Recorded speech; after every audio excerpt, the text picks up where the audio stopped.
क्या आपको पता है कि जब बारिश आ रही होती है तब हमको बहुत पसीना क्यों आता है?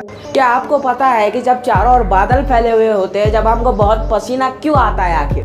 तो ऐसा इसलिए होता है क्योंकि चारों ओर वाटर वेपर्स फैले हुए होते हैं, जिसके कारण जो एटमॉस्फेयर है उसमें नमी बहुत बढ़ जाती है, जिसके वजह से हमारा जो पसीना होता है वो सही तरीके से इवापोरेट नहीं हो पाता, वो हमारे बदन पे ही रह जाता है, जिसके बावजूद ठंडा माहौल होने के बावजूद हमको बहुत पसीना आने लग जाता है। और वैसे भी मुझे भी अभी पूरे चारों ओर बारिश का मौसम चल रहा है और मुझे भी बहुत पसीना आ रहा है। तो हाँ, ये वीडियो यहीं तक की थी। अच्छी लगे तो वीडियो को लाइक करना, चैनल को आप लोग कर सकते सब्सक्राइब, कमेंट में बताना वीडियो कैसी लगी।